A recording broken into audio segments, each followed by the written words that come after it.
तो यहाँ पे हम बात करेंगे DHCP फेलोवर के बारे में।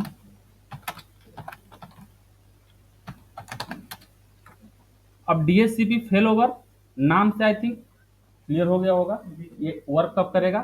फॉर एग्जाम्पल मान लेते हैं कि मेरे पास एक नेटवर्क है, इस नेटवर्क के अंदर आप नंबर ऑफ कंप्यूटर जितना रखना चाहते हैं आप रख सकते हैं। लाइक ये मेरे नंबर ऑफ कंप्यूटर हो गए, ठीक है। इसको हम क्या करते हैं, एक दूसरे से कनेक्ट कर लिए। अगर नंबर ऑफ कंप्यूटर की हम बात करें, लाइक मेरे पास में 150 कंप्यूटर अवेलेबल है, ठीक है।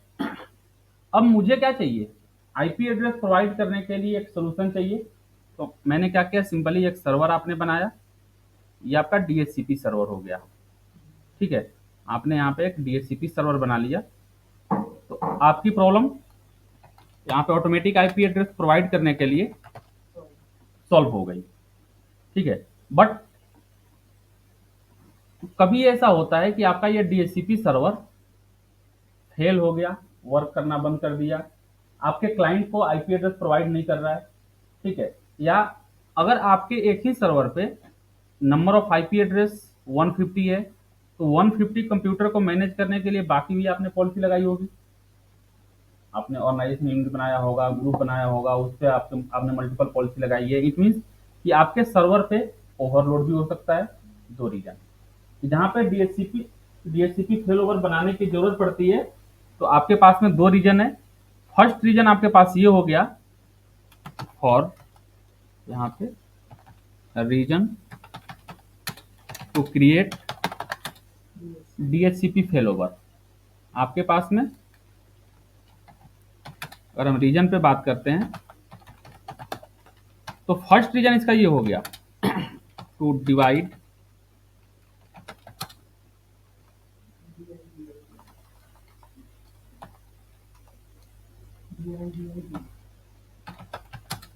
ठीक है, टू डिवाइड वर्कलोड।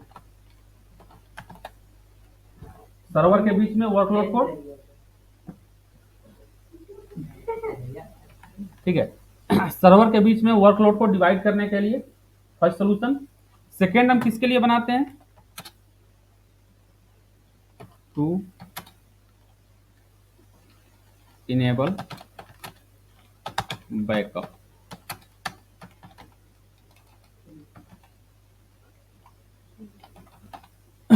ठीक है, दो रीजन है DHCP फेल ओवर बनाने का, दो ही रीजन है। एक पहला हो गया टू डिवाइड वर्कलोड और सेकेंड हो गया टू इनेबल वर्कलोड। तो सबसे पहले हम बात करते हैं वर्कलोड पे।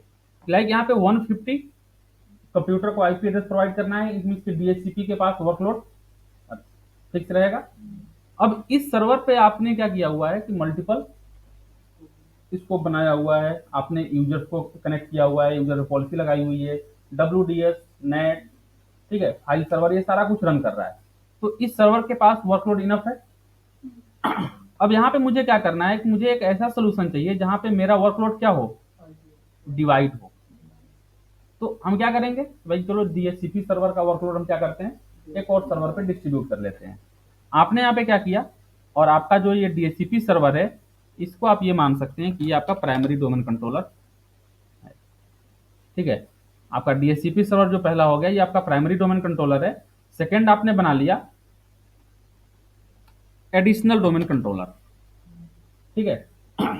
और यहां पे हम क्या करते हैं, जो मेरा एडिशनल डोमेन कंट्रोलर बना हुआ है, इस डोमेन कंट्रोलर पे आप अपने DHCP सर्वर के वर्कलोड को भी डिवाइड कर सकते हैं, यूजर के वर्कलोड को भी डिवाइड कर सकते हैं, क्योंकि आपका जो प्राइमरी डोमेन कंट्रोलर है, एडिशनल डोमेन कंट्रोलर को अपना वर्कलोड क्या कर लेगा, डिवाइड कर देगा। तो बाकी चीजों का सोल्यूशन भी मिल जाएगा मुझे, बट अभी हम बात करेंगे एडिशनल डोमेन कंट्रोलर पे अपने वर्कलोड को कैसे हम डिवाइड करेंगे। तो यहाँ पे नंबर ऑफ कंप्यूटर मेरे पास 150 है, आपने यहाँ पे कर दिया भाई जैसे ही मेरा सर्वर वर्क करना स्टार्ट करेगा, और ये आपका यहाँ भी इस स्विच से ये भी कनेक्ट हो गया, दोनों के बीच कम्युनिकेशन भी हो रहा है। आपने यहाँ पे वर्कलोड डिवाइड कर दिया 50% 50%। जो आपका पहला सर्वर है उसके पास आपने वर्कलोड कितना दिया, 50%, और आपका जो एडिशनल डोमेन कंट्रोलर है इसके पास वर्कलोड कितना हो गया, 50%, 50-50 आपने डिवाइड कर दिया। तो यहाँ पे क्या होगा, जो आपके पास नंबर ऑफ 150 यूजर है उसमें से 75 यूजर को आईपी एड्रेस कौन देगा, आपका प्राइमरी डोमेन कंट्रोलर, और 75 यूजर को आईपी एड्रेस कौन देगा, एडिशनल डोमेन कंट्रोलर। आपका वर्कलोड क्या हो गया, डिवाइड हो गया। और आप अगर मैनेजमेंट की बात करते हैं तो मैनेजमेंट आपके एडिशनल डोमेन कंट्रोलर से नहीं होगा। आप यहाँ पे केवल अपना 50% उसको प्रोवाइड कर सकते हैं कि 50% कंप्यूटर को आईपी एड्रेस आपको देना है। बट अगर कभी मुझे क्या करना है, फेल ओवर डिलीट करना है, फेल ओवर को रिकॉन्फ़िगर करना है, रीएक्टिवेट करना है, कुछ भी करना है, तो ये सारा कुछ मैनेजमेंट कहाँ से होगा, आपके प्राइमरी डोमेन कंट्रोलर से। इट मीन्स यहाँ पे सिक्योरिटी भी मिल गई।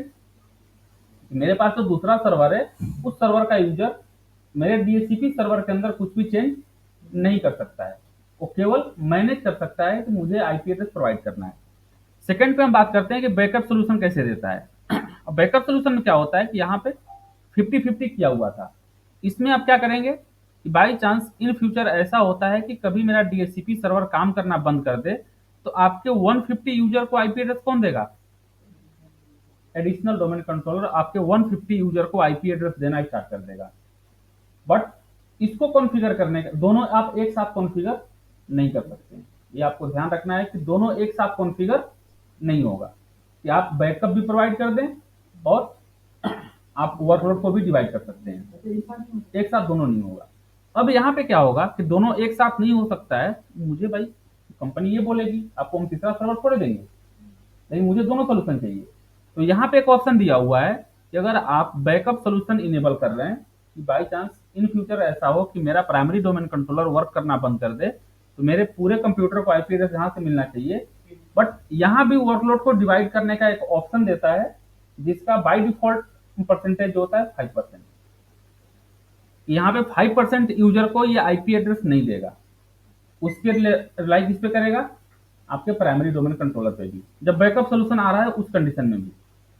ठीक है, तो उसको आप क्या कर सकते हैं, इंक्रीज कर सकते हैं, उसको आप क्या कर सकते हैं, इंक्रीज कर सकते हैं। बट वहां भी ये फुल्ली बैकअप सोल्यूशन प्रोवाइड नहीं कर पाएगा। मान लो कि उसको हम 5% को बढ़ा के क्या कर दिए, 50% कर दिए। बाई चांस अगर मेरा डीएचसीपी सर्वर काम करना बंद कर दे, प्राइमरी डोमेन कंट्रोलर वर्क करना बंद कर दे, उस कंडीशन में मेरे सभी कंप्यूटर को आईपी एड्रेस कहाँ से मिलना चाहिए, फेलोवर से मिलना चाहिए या एडिशनल डोमेन कंट्रोलर से। तो उस कंडीशन में अगर आप 50% कर देते हैं तो आपको केवल ये 50% यूजर को ही आईपी एड्रेस ही देगा, बाकी 50% के लिए किसके पास अप्लाई करेगा, पीडीसी के पास। और आपका पीडीसी अगर ऑफ होगा तो उस कंडीशन में 50% यूजर का आईपी एड्रेस नहीं मिलेगा। और यहाँ पे एक चीज ध्यान रखना है कि चेंज कहां से हो सकता है, केवल प्राइमरी डोमेन कंट्रोलर से। बाई चांस अगर आपका मेन सर्वर वर्क करना बंद कर दिया तो उस कंडीशन में आप चेंज भी नहीं कर सकते हैं। तो डीएचसीपी फेल ओवर का ये क्लियर हो गया। उसको हम 50% क्यों करेंगे, नहीं करेंगे, 20% 30% कर देंगे कि आपके कुछ यूजर वर्क करना स्टार्ट रखें। फुली सोल्यूशन दोनों एक साथ फुली सोल्यूशन नहीं देगा। अगर दोनों, अब दोनों को एक साथ कराना है तो उस कंडीशन, अब बता दे रहे हैं कि दोनों को एक साथ वर्क कराना है तो उसके लिए ये ऑप्शन है कि आप स्कोप बना के रखिए। एक स्कोप पे आप क्या करिए, वर्कलोड को डिस्ट्रीब्यूट कर लीजिए, एक स्कोप पे आप क्या करिए, बैकअप सोल्यूशन प्रोवाइड कर दीजिए। दोनों काम हो गया। उसके लिए आपके पास 2 स्कोप होना चाहिए, थोड़ा सा एक्स्ट्रा वर्क करना पड़ेगा। नंबर ऑफ यूजर आपके 150 ही रहेंगे, स्कोप आपका 2 बन जाएगा। एक स्कोप पे वर्कलोड को इंप्लीमेंट कर देंगे, दूसरे स्कोप पे बैकअप को इंप्लीमेंट कर देंगे। प्रॉब्लम सॉल्व हो गया। चलिए अब आते हैं अपने प्रैक्टिकल पे। ये मेरा प्राइमरी डोमेन कंट्रोलर है और यहाँ पे नेम क्या है, silicon.com, और आईपी एड्रेस ये हो गया। एक बार इसको हम पिंग करा लेते हैं अपने सर्वर से। रिप्लाई आ रहा है, टूल्स पे आ गए और एक बार रिव्यू कर लेते हैं अपने डीएचसीपी सर्वर को। ये मेरा डीएचसीपी सर्वर है और यहाँ पे मेरे पास 2 स्कोप बना हुआ है, 172.16.0.0 और 10.0.0.0। इस स्कोप से अभी मुझे कोई मतलब नहीं है, अभी मुझे वर्क कहाँ पे करना है, जो मेरा फेल ओवर बनेगा। अभी फेल ओवर आप दोनों बना सकते हैं, राइट क्लिक करेंगे यहाँ पे, तो राइट क्लिक करने के बाद आपको फेल ओवर का ऑप्शन यहाँ भी आ गया, कॉन्फ़िगर फेल ओवर, और इस पे चेक करेंगे तो यहाँ भी आपको फेल ओवर का ऑप्शन देगा। तो फेल ओवर का ऑप्शन दोनों जगह है, लेकिन आपको ये देखना है कि आप किस स्कोप को फेल ओवर के लिए यूज करना चाहते हैं। अब आते हैं अपने एडिशनल डोमेन कंट्रोलर में, और इसको एक बार लॉगिन कर लेते हैं।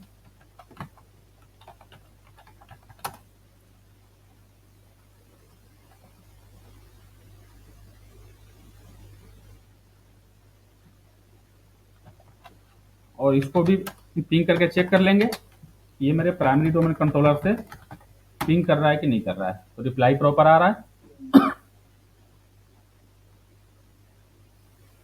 एक बार ये रिफ्रेश हो जाए।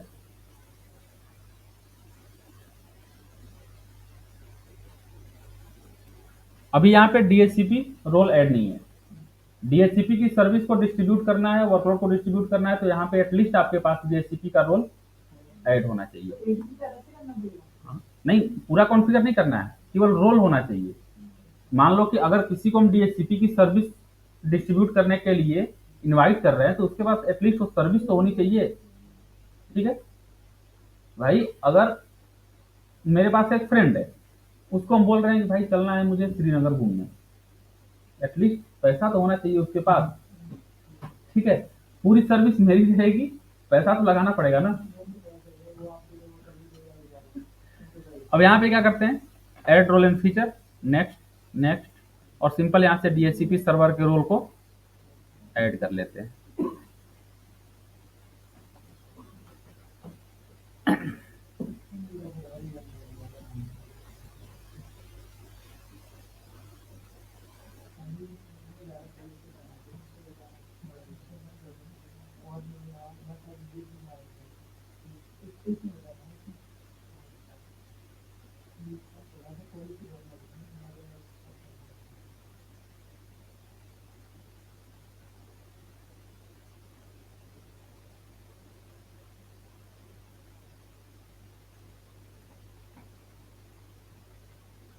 यहाँ पे ऐड हो गया कंप्लीट डीएचसीपी, एंड फिर इसको सबमिट कर दीजिए। और यहाँ पे अगर आप टूल्स में चेक करेंगे तो अभी आपके डीएचसीपी सर्वर के पास कुछ भी अवेलेबल नहीं होगा। आईपी वर्जन 4 पे आ गए, कोई भी स्कोप यहाँ पे अवेलेबल नहीं। अब इससे अधिक आपको इस सर्वर में कुछ नहीं करना है। अब सिंपल कहाँ पे चलते हैं, अपने प्राइमरी डोमेन कंट्रोलर पे।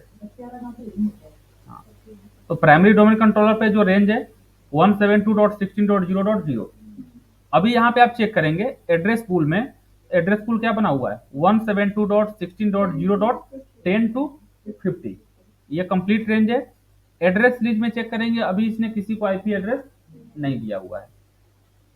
यहाँ पे आप कुछ भी चेंज करेंगे ऑटोमेटिक वहां पे इंप्लीमेंट हो जाएगा। तो अभी यहाँ पे चेंज नहीं करते हैं, सिंपल क्या करेंगे हम, राइट क्लिक और यहाँ पे कॉन्फ़िगर फेल ओवर, ऑटोमेटिक देखिए आपका नेटवर्क यहाँ पे शो करने लगा। अगर आप फेल ओवर कॉन्फ़िगर कर रहे हैं तो आपका ये नेटवर्क यहाँ पे अवेलेबल होना चाहिए। अगर आपने मल्टीपल स्कोप को एक्टिवेट किया हुआ है, रनिंग कंडीशन में है, तो आपके सभी स्कोप शो करेंगे। बट उसके लिए कंडीशन क्या होता है कि आपका एक कंप्यूटर उस स्कोप से कनेक्टेड होना चाहिए। तो यहाँ पे जो भी मेरे पास अवेलेबल कंप्यूटर है उनको शो कर दिया। अवेलेबल स्कोप में 172.16.0.0 शो कर रहा है, इसको सिलेक्ट कर लिए। नेक्स्ट नेक्स्ट करने के बाद ये पार्टनर सर्वर का नेम पूछेगा। पार्टनर सर्वर का नेम क्या है, आप अपना वर्कलोड किसके साथ में डिस्ट्रीब्यूट करना चाहते हैं, यहाँ पे उसका। अगर आपको नेम पता है तो आप डायरेक्ट ऐड कर सकते हैं, अदरवाइज यहाँ पे ऐड सर्वर पे क्लिक कर दिए। यहाँ पे देखिए आपके नेटवर्क के अंदर जितने भी सर्वर हैं, यहाँ पे techpdc.silicon.com इसको शो कर दिया, और एक कंप्यूटर यहाँ पे और शो कर रहा है 0.1। यहाँ पे ब्राउज कर लेते हैं, ब्राउज, दोनों का आईपी सेम है। यहाँ पे फाइंड करते हैं, अब ये जितने भी आपके पास पॉसिबल कंप्यूटर हैं सबको शो कर रहा है।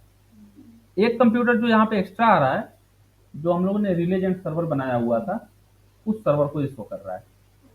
ठीक है, तो इसको यहाँ पे हम ऐड नहीं करेंगे। आप यहाँ पे किसको ऐड करेंगे, टेक एडीसी। ये आपका पीडीसी हो गया, ये एडीसी हो गया, और ये रिलेजेंट वाला जो सर्वर था उसका यहाँ पे नेम शो कर रहा है। तो इसको हम टेक एडीसी को क्या कर लिए, सेलेक्ट कर लिए, ओके, ऑटोमेटिक यहाँ पे आ गया, नेक्स्ट कर दिए। नेक्स्ट करने के बाद आप यहाँ पे रिलेशनशिप नेम, रिलेशनशिप नेम क्या होता है कि ये इन फ्यूचर कभी भी मुझे इस फेलोवर के साथ कुछ भी चेंज करना है, सर्च करना है, तो वहां पे ये नेम आपको पूरा पता होना चाहिए। रिलेशनशिप में चेक करेंगे तो ये किसके किसके बीच बन रहा है, take PDC dot silicon dot com जो आपका प्राइमरी डोमेन कंट्रोलर है, और यहाँ पे बीच में दिया है, ठीक है, to take ADC dot silicon dot com. ये कंप्लीट हो गया। टू कैसे लिखते हैं, 1 to 2 हाइफन है, मतलब ये बता रहा है कि किसके किसके बीच में बन रहा है। अब यहाँ पे अगर आपके पास में दूसरा नेम होता तो आप इस नेम को चेंज भी कर सकते हैं। हाँ, अपने मन से कुछ भी रख सकते हैं, लाइक सर्वर 1 to सर्वर 2, ऐसे भी अगर आपको रखना है तो कोई इशू नहीं है। तो यहाँ पे देखो बाय डिफॉल्ट क्या करता है कि ये आपके प्राइमरी डोमेन कंट्रोलर का और सेकेंडरी डोमेन कंट्रोलर दोनों सर्वर का नेम शो करता है। मुझे मान लो यहाँ पे क्या करना है, सर्वर 1 to सर्वर 2, ठीक है। तो यहाँ पे नेम आप चेंज कर सकते हो, नेम का कोई इशू नहीं है। जो आपका फेलोवर बनेगा अब किस नाम से बनेगा, सर्वर 1 to सर्वर 2। नेक्स्ट यहाँ पे चल रहा है, यहाँ पे ऑप्शन दे रहा है maximum client lead time. Maximum client lead time क्या है, 1 आवर। इसको आप इंक्रीज करना चाहते हैं तो इंक्रीज कर सकते हैं। नहीं, 1 आवर जो होता है 1 घंटे तक ये तो सर्च करेगा कि भाई आपका आईपी एड्रेस, एक आईपी एड्रेस 2 कंप्यूटर पे असाइन नहीं होना चाहिए। मान लो 50-50 हम प्रोवाइड कर रहे हैं, ये थोड़े बता रहे हैं कि यहाँ से यहाँ तक आईपी एड्रेस इसको मिलना चाहिए, यहाँ से यहाँ तक आईपी एड्रेस इसको मिलना चाहिए। तो वो उसको मैनेज करने के लिए इसका यूज होता है, लाइक कि आपका आईपी एड्रेस यहाँ पे नेक्स्ट हम बात करते हैं मोड। देखिए 2 मोड यहाँ पे दे रहा है। फर्स्ट मोड क्या दे रहा है, लोड बैलेंस। लोड बैलेंस में क्या होगा कि लाइक आप ये चाहते हैं कि 50% IP address server number 1 provide करे, 50% IP address server number 2 provide करे। यहाँ पे नीचे चेक करेंगे तो लोकल सर्वर और पार्टनर सर्वर, बस उस पे आ रहे हैं, इसको एक बार कंप्लीट कर लें। अब यहाँ पे लोड बैलेंस परसेंटेज पूछ रहा है, तो लोकल सर्वर के पास कितना परसेंट है, पार्टनर सर्वर के पास ऑटोमेटिक 50% चला जाएगा। यहाँ पे मान लेते हैं कि मुझे क्या करना है कि भाई मेरे प्राइमरी डोमेन कंट्रोलर पे बाकी सर्विस का वर्कलोड है, उस पे डीएचसीपी का वर्कलोड हम क्या करना चाहते हैं, कम करना चाहते हैं। यहाँ पे 30% कर दिए, तो आपके लोकल सर्वर पे जैसे ही 30% हुआ ऑटोमेटिक यहाँ पे क्या हो गया, 70%। तो ये वर्कलोड आपको मैनेज करना है। अगर आपको इन फ्यूचर बाद में भी इसको चेंज करना है तो आप चेंज कर सकते हैं, एडिट करने का ऑप्शन ये देता है, ठीक है। तो अभी यहाँ पे क्या करते हैं, 30-70 का रखते हैं कि 30% कंप्यूटर को आईपी एड्रेस लोकल कंप्यूटर देगा जो आपका प्राइमरी डोमेन कंट्रोलर है, और 70% कंप्यूटर को आईपी एड्रेस कौन देगा, आपका एडिशनल डोमेन कंट्रोलर। नेक्स्ट यहाँ पे दे रहा है इनेबल मैसेज ऑथेंटिकेशन। अभी ये होता क्या है कि आपको एक की जनरेट करना होगा, यहाँ पे आपको एक शेयर सीक्रेट, आपको एक की जनरेट करना पड़ेगा। अगर कोई भी कंप्यूटर मेरे प्राइमरी डोमेन कंट्रोलर से आईपी ले रहा है फिर तो कोई इश्यू नहीं है। कोई एडिशनल डोमेन कंट्रोलर से अगर आईपी एड्रेस लेना चाहता है तो वहां पे उस की को असाइन करना पड़ेगा। जब तक आप उस की को असाइन नहीं करेंगे आप उस कंप्यूटर में आईपी एड्रेस असाइन नहीं कर सकते हैं। तो ये होता है सिक्योरिटी पर्पज के लिए, बट अगर आप लैन में वर्क कर रहे हैं तो इसको असाइन नहीं किया जाएगा। ये रिकमेंड नहीं किया जाता है कि आप अगर लैन के अंदर काम कर रहे हैं तो फिर उसको असाइन कीजिए, क्योंकि अगर आपका लीज एक्सपायर हो रहा है तो उस यूजर को आपका की पता होना चाहिए, अदरवाइज वो असाइन नहीं कर पाएगा। तो इसको हम क्या करते हैं, यहाँ से अभी के लिए डिसेबल कर लेते हैं। नेक्स्ट कर दिए। नेक्स्ट करने के बाद आप उसको रिवाइज कर सकते हैं एंड फिनिश। फिनिश करने के बाद सब कुछ यहाँ पे सक्सेसफुली कॉन्फ़िगर हो गया, और इसको हम एक बार रिफ्रेश कर लेते हैं, इससे कोई दिक्कत नहीं है, इसको डीएक्टिवेट कर देते हैं। और अब आते हैं अपने एडिशनल डोमेन कंट्रोलर पे। अभी यहाँ पे कुछ भी शो नहीं कर रहा है। जैसे ही आप रिफ्रेश करेंगे आपका स्कोप यहाँ पे आ गया। फेल ओवर बनाने के बाद यहाँ पे आएगा। ठीक है, अब यहाँ पे चेक करेंगे एड्रेस पूल में अभी एक्सक्लूजन रेंज यहाँ पे शो नहीं कर रहा है। यहाँ पे न्यू एक्सक्लूजन रेंज ऐड करेंगे, ऑटोमेटिक उसके पास चला जाएगा। ठीक, लेकिन इस पे आप राइट क्लिक करेंगे तो यहाँ पे डिकॉन्फिगर रेप्लिकेट रेप्लिकेट रिलेशनशिप ये सारा ऑप्शन यहाँ भी शो कर रहा है। आते हैं यहाँ पे कुछ चेंज करते हैं अपने प्राइमरी डोमेन कंट्रोलर पे, एड्रेस पूल में आते हैं और यहाँ पे एक एक्सक्लूजन रेंज ऐड कर लेते हैं।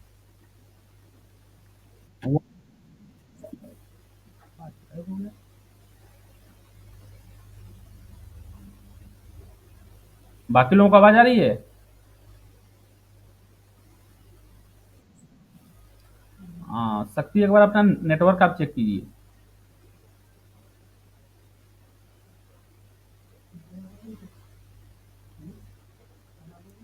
एक बार आते हैं प्राइमरी डोमेन कंट्रोलर में, ठीक है, और यहाँ पे क्या करेंगे एक एक्सक्लूजन रेंज आप ऐड कीजिए, 0.3235 कर लेते हैं। ऐड कर दिए। ऐड करने के बाद यहाँ पे अगर आप चेक करेंगे, रिफ्रेश किए, अभी भी ये शो नहीं कर रहा है। इसको मैं यहाँ पे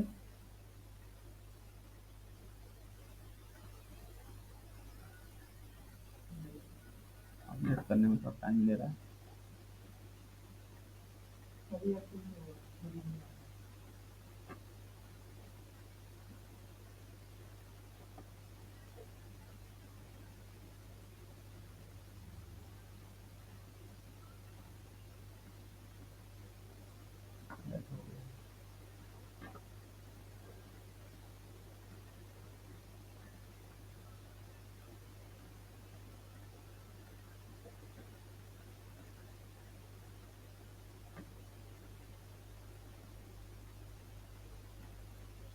अब यूज को नहीं किया, ये अपडेट करेगा तो यहाँ पे शो कर देगा। हेलो वर्क आप क्लियर हो गया है? हाँ, अब यहाँ पे सेकंड वाला कर लेते हैं।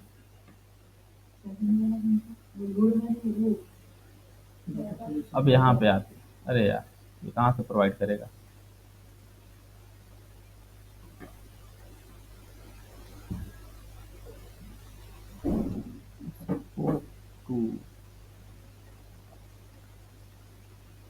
अभी वर्किंग कंडीशन पे आया।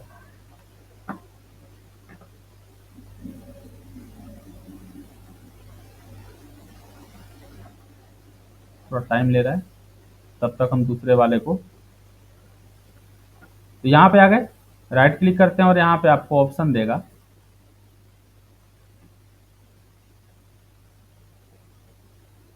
डिकॉन्फिगर फेल ओवर।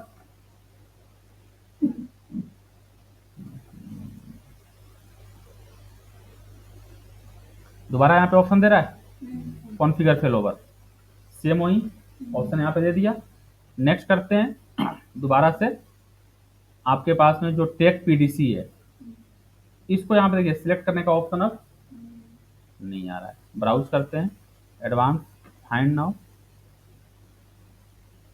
यहाँ पे टेक एडीसी आ गया। तो ये ध्यान रखना है, यहाँ पे ऑप्शन क्यों नहीं दे रहा था पहले, क्योंकि ऑलरेडी वो यूज में है, ऑलरेडी आपने उसको एक बार यूज किया हुआ है लोड को बैलेंस करने के लिए। तो यहाँ से ब्राउज करके इसको हम ऐड कर लेते हैं। ऐड करने के बाद नेक्स्ट आ गए। अब ये जो मेरा फेल ओवर बना हुआ है लोड बैलेंस के लिए, यहाँ पे ऑप्शन दे रहा है, नेक्स्ट आ गए, यहाँ पे ऑप्शन नहीं दिया,